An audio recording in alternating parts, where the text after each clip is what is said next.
Bonjour à tous, c'est Thomas Ludovox.fr, bienvenue dans ce Ludo Chrono. Aujourd'hui, je vais vous parler de Mandala Stones. Mandala Stones, c'est un jeu pour 2 à 4 joueurs qui peut se jouer à partir de 10 ans et pour des parties d'environ 30 minutes.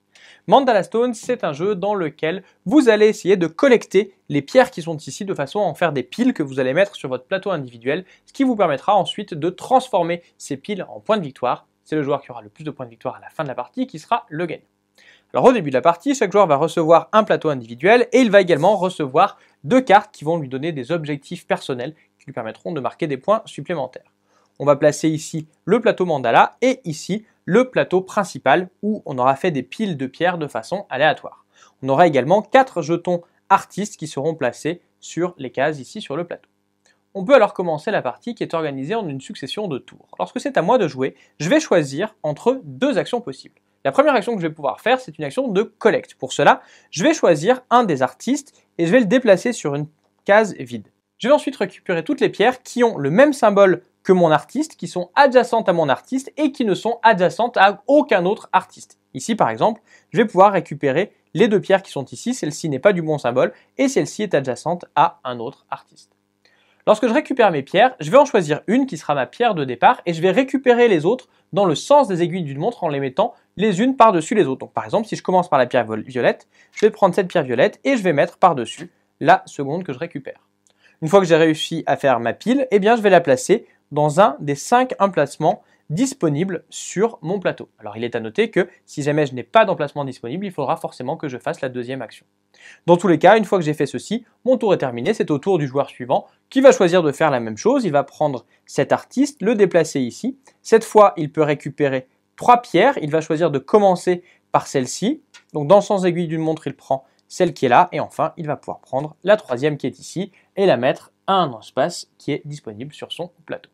Au fur et à mesure que l'on va faire des actions de collecte, on va donc créer des piles de pierres qui vont pouvoir être transformées en points de victoire en utilisant la deuxième action qui est l'action de décompte. Ce décompte peut être fait de 2 façons différentes.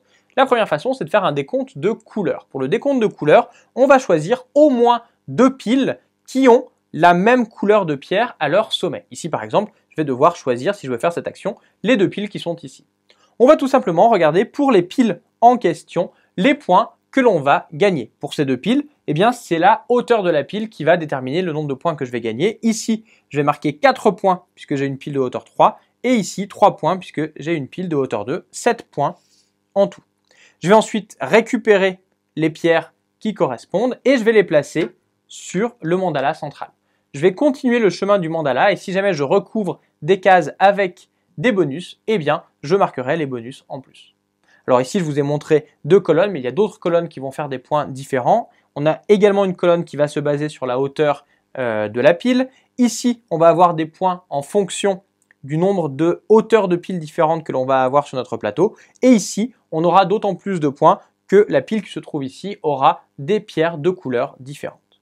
La deuxième façon de faire le décompte, c'est tout simplement de choisir autant de colonnes de mon choix, de défausser les pierres qui sont à leur sommet et de marquer un point par pierre défaussée. Là aussi, je les rajoute au mandala et je marquerai éventuellement les points bonus si je recouvre les cases qui sont ici.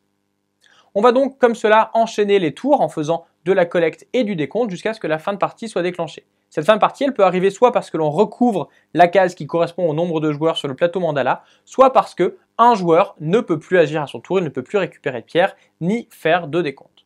Les joueurs vont alors révéler leurs objectifs. Si jamais ils ont réussi à remplir les objectifs, ils vont marquer les points qui leur sont associés. Et c'est le joueur qui aura le plus de points qui sera alors le gagnant de la partie. Mandala Stone, c'est donc un jeu dans lequel il va falloir bien regarder comment on récupère nos pierres de façon à réussir à créer des colonnes qui vont nous donner un maximum de points pour être celui qui en aura le plus à la fin de la partie. Voilà, vous savez presque tout sur Mandala Stones. Maintenant, à vous de jouer et à bientôt sur Ludovox.fr.